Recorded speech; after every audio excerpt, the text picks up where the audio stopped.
ನೋಡಿ ಹೇಳಿದ್ನಲ್ಲ ಆಗಲೇ ಪೋರ್ಚುಗೀಸ್ ಆರ್ಕಿಟೆಕ್ಚರ್ ನೋಡಿ, ಇದೆಲ್ಲ ಪೋರ್ಚುಗೀಸ್ ಬಿಲ್ಡಿಂಗ್ ಇದೆಲ್ಲ ನೋಡ್ತಿದ್ರೆ. ಸೊ ಹೇಳಿದ್ನಲ್ಲ ಪೋರ್ಚುಗೀಸರು 500 ವರ್ಷ ಆಳಿದ್ರಿಲ್ಲಿ. ಎಸ್ಪೆಷಲಿ ಗೋವಾನ ಪೋರ್ಚುಗೀಸ್ ಇಂಡಿಯಾ ಅಂತಲೇ ಕರಿತಿದ್ರು. ಏನಕ್ಕೆ ಅಂದರೆ ಪೋರ್ಚುಗೀಸರು ಒಂದು ಸುಮಾರು 500 ಇಯರ್ಸ್ ಇಲ್ಲಿ ಆಳಿದ್ರು.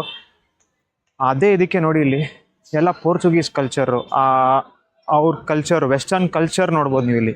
ಮೇನ್ಲಿ ಆಲ್ಕೋಹಾಲ್ ಇರ್ಬೋದು, ಇಲ್ಲಿರೋ ಜನರು ಇರ್ಬೋದು, ಪ್ಲಸ್ ಇಲ್ಲಿ ಮಾರಾಟ ಆಗೋ ವಸ್ತುಗಳಿರ್ಬೋದು, ಸ್ವಲ್ಪ ಪೋರ್ಚುಗೀಸ್ ಲಿಂಕ್ ಇದ್ದೇ ಇರುತ್ತೆ. ನೋಡಿ ಬಿಲ್ಡಿಂಗ್ಸ್ ನೋಡಿ, ಸ್ಟೈಲ್ಗಳು, ಬಿಲ್ಡಿಂಗ್ ಸ್ಟೈಲ್ ನೋಡಿ, ಇಲ್ಲಿ ಚರ್ಚಸ್ ನೋಡಿ, ಎಲ್ಲನೂ ಸೇಮ್ ಪೋರ್ಚುಗೀಸ್ ಸ್ಟೈಲು, ಪೋರ್ಚುಗೀಸ್ ಕಲ್ಚರಲ್ಲೇ ಇರುತ್ತೆ ನೋಡಿ. ಪ್ಲಸ್ ಇದೊಂದು ಇಲ್ಲಿ ನೀವು ಅಬ್ಸರ್ವ್ ಮಾಡ್ತಿರ್ಬೋದು, ಗೋವಾದಲ್ಲಿರೋ ಸುಮಾರು ಪ್ಲೇಸಸ್ಗೆ ಆಲ್ಮೋಸ್ಟ್ ಪೋರ್ಚುಗೀಸ್ ಹೆಸರಲ್ಲೇ ಇರುತ್ತೆ. ವಾಸ್ಕೋ ಡಿ ಗಾಮ ಮತ್ತು ಸುಮಾರು ಹೆಸರುಗಳಿದೆ, ಮಾರ್ಗೋವಾ ಮತ್ತು ಎಷ್ಟೊಂದು ಪ್ಲೇಸಸ್ ಇದೆ. ಎಲ್ಲದಕ್ಕೂ ಪೋರ್ಚುಗೀಸ್ ಹೆಸರೇ ಇದೆ. ಅಲ್ಲಿ ನೋಡ್ರಿ, ಯಾವುದೋ ಪೋರ್ಚುಗೀಸ್ಗೆ ಇಂಡಿಯನ್ ಬಟ್ಟೆ ಹಾಕ್ದಂಗೆ ಇದೆ ಅಲ್ಲಿ ಹಿಂದ್ಗಡೆ ನೋಡ್ಸಿರ್ಬೋದು.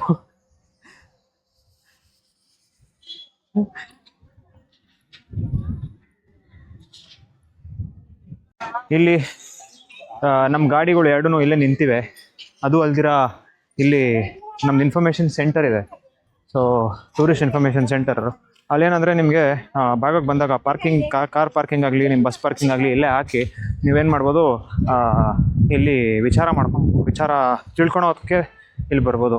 ಏನಾದರೂ ಒಂದು ಸೈಟ್ ಸೀಯಿಂಗ್ ಆಗಲಿ, ಏನಾದರೂ ಒಂದು ಏನ್ರ ಬಗ್ಗೆ ತಿಳ್ಕೊಳೋದಕ್ಕಾಗಲಿ ನೀವು ಇಲ್ಲಿ ಬಂದು ತಿಳ್ಕೊಬೋದು. ನೀವು ಎಕ್ಸಾಂಪಲ್ ನೀವೇನೋ ಒಂದು ಸ್ಕೂಬಾ ಡೈವಿಂಗ್ ಮಾಡಬೇಕಾಗ್ಲಿ, ಏನೋ ಒಂದು ಮಾಡಬೇಕಾಗ್ಲು ಆಗಿದ್ರೂ ಇದು ನೀವು ಬಂದು ತಿಳ್ಕೊಬೋದು.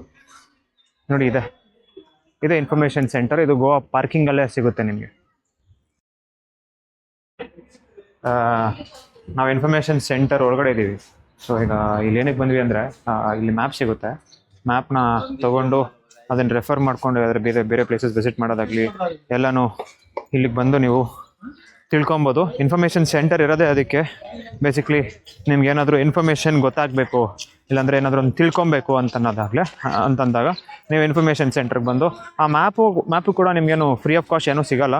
ಆ ಮ್ಯಾಪೂ ಅಷ್ಟೇ ನಿಮಗೆ 30 ರೂಪಾಯಿ ಚಾರ್ಜ್ ಮಾಡ್ತಾರೆ ಆ ಮ್ಯಾಪಿಗೆ.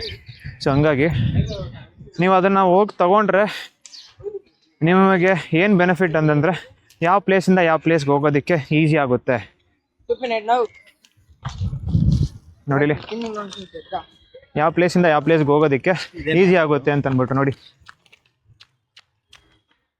ಈಸಿಯಾಗಿ ಅನಲೈಸ್ ಮಾಡ್ಬೋದು ಎಲ್ಲಿಗೆ ಹೋಗ್ಬೇಕು ಅಂತ. ಅದು ದೊಡ್ಡದಾಗೂ ಇರುತ್ತೆ. ಅದು ನೀವು ಫೋನಲ್ಲಿ ನೋಡೋದಕ್ಕಿಂತ ಇದರಲ್ಲಿ ಕ್ಲೀನಾಗಿ ನೋಡ್ಕೊಬೋದು. ಸೊ ಗೊತ್ತಾಯ್ತಲ್ಲ ಇನ್ಫಾರ್ಮೇಷನ್ ಸೆಂಟರಿಂದ ಏನು ಯೂಸ್ ಇದೆ, ಏನು ಬೆನಿಫಿಟ್ ಇದೆ ಅಂತ ಅಂದ್ಬಿಟ್ಟು. ನೆಕ್ಸ್ಟ್ ಟೈಮ್ ಗೋವಾಗೆ ಬಂದಾಗ ಇನ್ಫಾರ್ಮೇಷನ್ ಸೆಂಟರ್ ವಿಸಿಟ್ ಮಾಡಿ ಅಲ್ಲಿನ ಇನ್ಫಾರ್ಮೇಷನ್ನ ತಿಳ್ಕೊಂಡು ಬೇರೆ ಕಡೆಗೆ ಟ್ರಾವೆಲ್ ಮಾಡಿ. ಈಗ ನಾವಿದ್ದೀವಿ ಚಪೋರಾ ಫೋರ್ಟ್ ಅಂತ. ಇಲ್ಲಿರೋ ಸನ್ಸೆಟ್ ತುಂಬ ಚೆನ್ನಾಗಿರುತ್ತೆ. 5:45ನಾ? ಹಾಂ, ಈಗ 5:45 ಆಗಿದೆ. ಈಗ ಚಪೋರಾ ಫೋರ್ಟಲ್ಲಿದ್ದೀವಿ. ಸೊ ಇಲ್ಲಿನ ಸನ್ಸೆಟ್ ತುಂಬ ಚೆನ್ನಾಗಿರುತ್ತೆ ಅಂತ ಅಂದ್ಬಿಟ್ಟು ಟಾಕ್ಸ್ ಇದೆ. ಅದು ಹೇಗಿದೆ ಅಂತ ಅಂದ್ಬಿಟ್ಟು ನೋಡೋಣ ಬನ್ನಿ. ವೆಗೇಟರ್ ಬೀಚ್ ಅಂತ ಆ ಕಡೆ ಒಂದು ಈ ಕಡೆ ಒಂದು ನೋಡ್ತಿರ್ಬೋದು.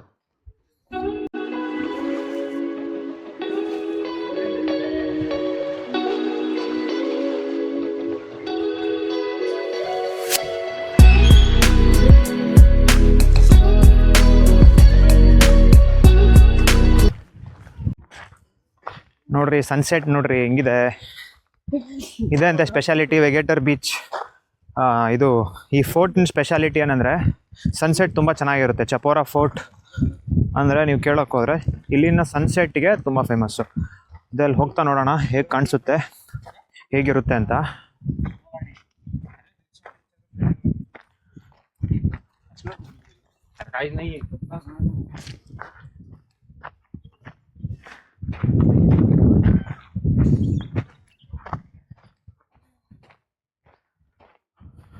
ಈ ಕಲ್ಗಳು ನೋಡ್ರಿ ಎಷ್ಟು ಚೂಪಾಗಿದೆ ನೋಡಿ, ಇದು ತುಂಬ ಚೂಪಾಗಿದೆ. ನೋಡ್ತಿದ್ರೆ ತುಂಬ ಚೂಪಾಗಿದೆ ಕಲ್ಗಳು.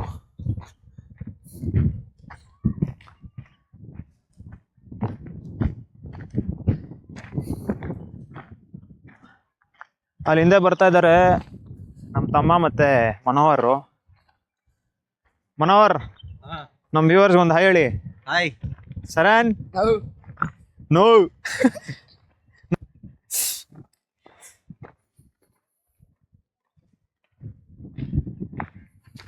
ಹೆಂಗಿದೆ ಸರನ್? ಲಾಸ್ಟ್ ಮೂಮೆಂಟಲ್ಲಿ ರಿಕ್ವೆಸ್ಟ್ ಮಾಡಿ ಏನೋ ಮಾಡಿದ್ವಪ್ಪ. ಫೈನಲಿ ಅದು ಏನಾಯ್ತು ಅಂತ ಕೇಳಕ್ ಹೋಗ್ಬಿಡ್ರಿ, ಅದೇನೋ ಒಂದು ಆಯ್ತು, ಆದರೆ ಹೆಂಗೋ ಬಂದಿದ್ದೀವಿ ಹಿಂಗೆ. ಆಯ್ತಾ?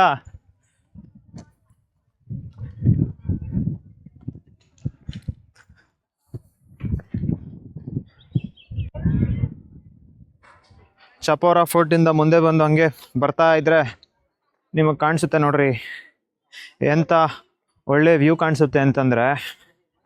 ಇಲ್ಲಿ ನೋಡಿ, ನಿಮಗೆ ಕಾಣಿಸ್ತಿದ್ಯಾ?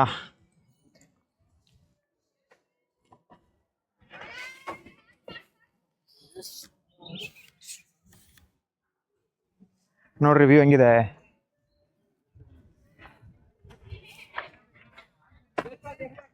थोड़ी बहुत चढ़नी चाहिए वरना फायदा नहीं।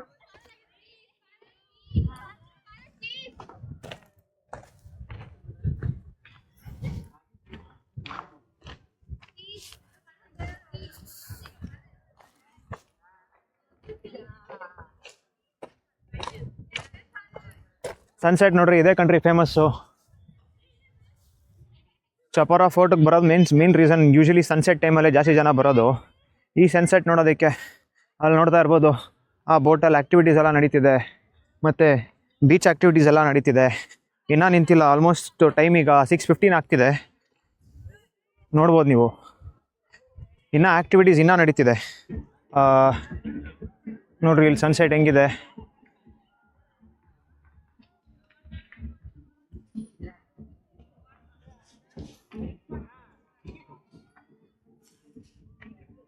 ಹಿಂದ್ಗಡೆ ವೆಗೇಟರ್ ಬೀಚ್, ನಾವಿರೋದು ಚಪೋರಾ ಫೋರ್ಟ್.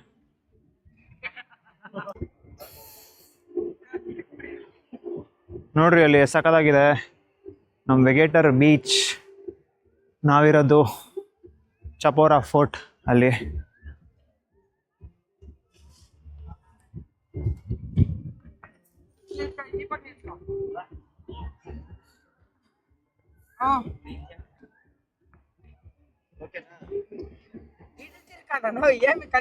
ನೋಡ್ರಿ ಅಲ್ಲಿ ಪೋಸ್ ಕೊಡೋದಕ್ಕೆ ಇಲ್ಲಿ ನೋಡಿ, ಅಲ್ಲಿ ಅವನ್ ಕ್ಯಾಮ್ರಾಮ್ಯಾನು, ಅವರು ಹೀರೋ, ಅವನ್ ಪೋಸ್ ಕೊಡೋದು ಎಲ್ಲ ಆಯ್ತೀಗ. ಎಲ್ಲ ಮುಗಿಸ್ಕೊಂಡು ಇವಾಗ ವೆಗೇಟರ್ ಬೀಚ್ ಕಡೆಗೆ ಹೋಗ್ತಿದ್ವಿ. ಇಲ್ಲಿಂದ ವಾಕಬಲ್ ಡಿಸ್ಟೆನ್ಸ್ ಕಣ್ರಿ ವೆಗೇಟರ್ ಬೀಚು. ಸರನ್ ಹೆಂಗಿತ್ತಪ್ಪ ವ್ಯೂ? ಮಸ್ತಾಗಿತ್ತು. ಹಾ, ಹೆಂಗಿತ್ತು? ಎಲ್ಲ ಚೆನ್ನಾಗಿತ್ತು. ಗಾಳಿಗೆ ಹೆಂಗ್ ಅನಿಸ್ತಿದೆ? ಸ್ವರ್ಗ ಸ್ವರ್ಗ. ಮಧ್ಯಾಹ್ನ 10ಕ್ಕಿಂತ ಪರವಾಗಿಲ್ಲ ತಾನೇ ಈಗ? ಹಾ, ಸಖತ್ತಾಗಿದೆ ಕಣ್ರಿ. ಮಸ್ಟ್ ವಿಸಿಟ್ ಪ್ಲೇಸ್ ಗೋವಾಗೆ ಬಂದಾಗ. ತುಂಬಾ ಚೆನ್ನಾಗಿದೆ ವ್ಯೂ ಮಾತ್ರ. ನೀರ್ ಎತ್ಕೊಂಡ್ ಬನ್ನಿ, ಸುಸ್ತಾಗ್ಬೋದು ನಿಮ್ಗೆ. ಮೇನ್ಲಿ ಇಲ್ಲಿ ಗೋವಾಗೆ ಬಂದಾಗ ಸುಮಾರು ಜನ ಹೈರ್ ಮಾಡ್ಕೊಳೋದೆ ಸ್ಕೂಟಿ ಮತ್ತೆ ಟೂ ವೀಲರ್ಗಳನ್ನ. ಏನಂದ್ರೆ ಮೇನ್ ರೀಸನ್ ಸುತ್ತಾಡೋದಕ್ಕೆ ತುಂಬ ಈಸಿ ಆಗುತ್ತೆ ಅಂತಂದ್ರೆ, ಯಾಕಂದರೆ ಇಲ್ಲಿ ರೋಡ್ಗಳು ತುಂಬ ಚಿಕ್ಕದಾಗಿದೆ, ತುಂಬ ಇಕ್ಕಟ್ಟಾಗಿರುತ್ತೆ. ಸೊ ಇಲ್ಲಿ ಕಾರು ತಗೊತಾರೆ, ಬೈಕು ತಗೊತಾರೆ. ಮೋರ್ ಪ್ರಿಫರ್ಡ್ ಟೂ ವೀಲರ್ ಅಂತ ಹೇಳ್ತೀನಿ. ನೀವು ನೋಡಿರ್ಬೋದು ಆಗಲೇ ಚಪೋರಾ ಫೋರ್ಟಿಂದ ನಾನು ನಿಮಗೆ ವೆಗೇಟರ್ ಬೀಚ್ನ ತೋರಿಸ್ತಿದ್ದೆ. ಅದೇ ಬೀಚ್ ಇದು. ತುಂಬ ಸುಂದರವಾಗಿದೆ. ಅಲ್ಲಿ ಆಟ ಆಡ್ತಿದ್ದಾರೆ. ಇನ್ನು ಅಲೆಗಳು ಜಾಸ್ತಿ ಏನಿಲ್ಲ, ಸುಮಾರಾಗಿದೆ, ಮ್ಯಾನೇಜಬಲ್ ಆಗಿದೆ. ಜಾಸ್ತಿ ಏನು ಜೋರು ಬರ್ತಿಲ್ಲ ಅಲೆಗಳು. ಇಲ್ಲಿ ನೋಡ್ತಿದ್ರೆ ಇಲ್ಲಿ ರಾಕ್ಸ್ ಎಲ್ಲ ತುಂಬ ಚೂಪಾಗಿರುತ್ತೆ. ಸೊ ಆದಷ್ಟು ರಾಕ್ಸ್ ಮೇಲೆ ಹತ್ತಬೇಕಾದ್ರೂ ಆಗಲಿ, ಇಲ್ಲಾಂದರೆ ಬೀಚಲ್ಲಿ ಆಡಬೇಕಾದ್ರೂ ಈ ಬೀಚ್ ಹತ್ರ ಎಸ್ಪೆಷಲಿ ನಿಮಗೆ ಗ್ಲಾಸಿನ ಚೂರುಗಳು ಸಿಗ್ಬೋದು ನಿಮಗೆ ಕಾಲಿಗೆ. ಸೊ ಹಂಗಾಗಿ ಹುಷಾರಾಗಿರಿ. ಈಗ ನೋಡ್ತಿರ್ಬೋದು ಇಲ್ಲೆಲ್ಲ ಹತ್ತೀರಾ ಅಂತಂದರೆ ಬರೀ ಕಾಲಲ್ಲಿ ಹತ್ತಕ್ಕೆ ಹೋಗ್ಬಿಡಿ, ಯಾಕಂದರೆ ನಿಮ್ಮ ಕಾಲನ್ನ ಹಾಳು ಮಾಡ್ಕೊತೀರಾ. ಆದಷ್ಟು ಬೆಳಿಗ್ಗೆ ಹೊತ್ತು ಬರೋಕ್ಕೆ ನೋಡಿ, ಪ್ಲಸ್ ಶೂಸ್ ಹಾಕ್ಕೊಂಡು ಹತ್ತಕ್ಕೆ ನೋಡಿ. ಇಲ್ಲೇನು ನೈಟ್ ಲೈಫ್ ಅಷ್ಟೇನಿಲ್ಲ. ಇಲ್ಲಿ ವೆಗೇಟರ್ ಬೀಚ್ ಮುಂದೆ ಆಗಲಿ ಆ ಕಡೆಗಾಗಲಿ ಈ ಕಡೆಗಾಗಲಿ ವೆಗೇಟರ್ ನೈಟ್ ಲೈಫ್ ಏನಿಲ್ಲ. ಸೊ ನೈಟ್ ಲೈಫ್ ನೋಡ್ಬೇಕಂದ್ರೆ ನಾವು ಹೋಗ್ಬೇಕಾಗಿರೋದು ಬಾಗಾ ಬೀಚಿಗೆ ಇನ್ನೊಂದು ಸುಮಾರು ಒಂದು 5-10 ನಿಮಿಷದಲ್ಲಿ ನಾನು ಇಲ್ಲಿಂದ ಬಿಡ್ತೀನಿ. ಆಗ ನಿಮಗೆ ಬಾಗಾ ಬೀಚ್ನ ತೋರಿಸ್ಕೊಡ್ತೀನಿ. ನಿಮಗೆ ಅಲ್ಲಿ ನೋಡ್ಬೋದು